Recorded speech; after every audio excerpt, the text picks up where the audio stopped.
Muliakanlah orang tua, ini adalah topik tausiah kita pada pagi hari ini. Tadi sudah dijelaskan bahwa memang tugas kita sebagai anak itu memang memuliakan orang tua, karena keberadaan kita di muka bumi ini perantaranya adalah orang tua. Nah, tapi apa saja yang harus kita lakukan ataupun teladan-teladan apa saja yang bisa kita contohkan begitu untuk memuliakan orang tua. Nah, sebelum Kang Rasid melanjutkan tausiahnya, saya ajak dulu nih teman hati untuk menyimak sebuah artikel berikut ini. Terkait dengan cerita mahasiswi yang tidak malu berjualan nasi demi berbakti kepada orang tuanya. Evi Ashifa Putri, mahasiswa jurusan manajemen Universitas Jenderal Ahmad Yani ini, setiap hari membantu berjualan nasi di warung milik orang tuanya setelah selesai kuliah daring. Evi mengaku tidak malu, ia berprinsip selagi masih belum bisa memberi kembali dengan materi, maka bantulah orang tua adalah tanda bakti yang bisa ia berikan saat ini. Nah, Evi juga berkeinginan mengembangkan usaha orang tuanya dengan mengaplikasikan apa yang ia dapat di bangku kuliah. Nah, ini memuliakan orang tua itu bisa dilakukan dengan berbagai cara ya. Mungkin ini salah satu contohnya, Kang. Selain itu apa saja yang bisa disampaikan kepada teman hati, apa saja yang bisa kita lakukan untuk memuliakan orang tua, Kang? Ya. Terima kasih teman hati rahmati Allah. Salah satu contoh bagaimana berbakti kepada orang tua atau memuliakan orang tua. Al-Quran memberikan rambu-rambu kayak Sir. Memberikan rambu-rambu jangan sampai ekstrim engkau mendurhakai orang tua. Tingkat terendahnya, tingkat paling rendah, Al-Quran memberikan batasan, fala taqul lahuma uff. Hendaknya kalian ketika berinteraksi dengan kedua orang tuamu, jangan pernah mengeluarkan ucapan ah. Fala taqul lahuma uff. Kalimat ah saja itu dilarang oleh agama. Al-Quran menegaskan, jangan kau berkata kepada orang tuamu dengan katakan, contoh, Dek tolong ambilkan mama air, si Ade sedang sibuk gadget. Kata anaknya, ah si mama mengerepotin. Itu sudah lebih dari ah. Kalimat walaupun dia udah berdiri ngambilkan air, tetapi sudah dikotori perbuatan baiknya dengan kalimat ah si mama. Nah, kalimat ah saja itu mengkhawatirkan melukai hati sang orang tua. Apalagi kalau di atas itu. Maka dengan kata lain, cara berbakti kepada orang tua hendaknya kalian bertaamul, berinteraksi, berdampingan itu dengan akhlak yang baik.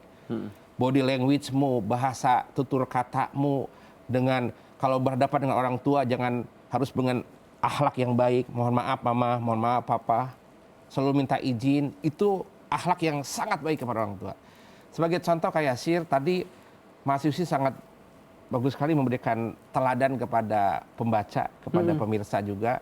Dia walaupun belum bisa memberikan sesuatu materi, tapi dia menolong meringankan, membantu orang tua. Dengan berjualan ya? Dengan berjualan itu. Soalnya gini kayak Sir, kalau toh kita anak itu menjadi kaya raya, mengumpulkan uang untuk membalas budi baik orang tua, tidak akan terbalaskan kayak Sir. Iya. Tidak akan terbalaskan itu. Saking tingginya perhatian orang tua. Namun pengaplikasiannya dalam kehidupan sehari-hari sekarang itu apa? Yang kalau kita lihat sekarang itu kan banyak media sosial juga yang berkembang, terus itu generasi milenial juga banyak. Nah, kira-kira dari Kang Rasid sendiri nih, apa hal-hal kecil yang sebenarnya bisa loh kita lakukan untuk memuliakan orang tua? Contoh. Sekarang, Kang. Siap. Kalau zaman sekarang kayak sih teman hati Allah, kita semakin jauh dengan orang tua karena cukup dengan gadget handphone. Mungkin sang anak sudah memiliki istri atau memiliki suami, orang tua jauh di daerah gitu di kampung. Boleh engkau gunakan teknologi ini. Setiap pagi mau ke kantor, assalamualaikum mama, assalamualaikum papa.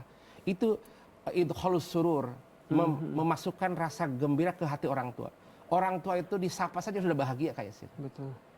Mau pergi ke mohon doa mama, mohon doa ya papa. Kemudian mantu diperkenalkan, ini anak mama, cucu mama nih. Itu kebahagiaan yang satu, itu yang pertama, menyapa setiap hari lewat gadget, lewat handphone atau lihat visual lewat video call. Itu menjadi supaya nyambung itu. Yang kedua mungkin supaya memunculkan cinta kasih yang tinggi, kata Nabi tahadu tahabu. Berbagilah hadiah supaya munculkan rasa cinta kasih dalam hatinya. Mungkin kirim makanan, kirim surprise hadiah gitu. Ini dari anak, dari cucu, itu bahagia kan. Mungkin setelah nelpon itu ucapan kata, ngirim barang untuk dimakan. Terus apa kesukaan dia, kecintaan dia, kunjungin. Itu dalam kondisi sekarang ini. Dan terakhir yang keempat, ketika dalam berdoa, dalam habis selesai fardu, doakanlah ia. Rabbi gfirli wali walidayya warhamhuma kama rabbayani shaghira. Oke. Itu tips-tips dari Kang Rashid bagaimana di tengah modernitas ini tidak terputus berbakti pada orang tua. Betul. Dan sangat sederhana ya apa yang tadi disampaikan Kang Rashid, sangat sederhana kayak menyapanya setiap pagi, memberikan kabar, dan yang paling sederhana adalah mendoakan orang tua dalam setiap salat kita.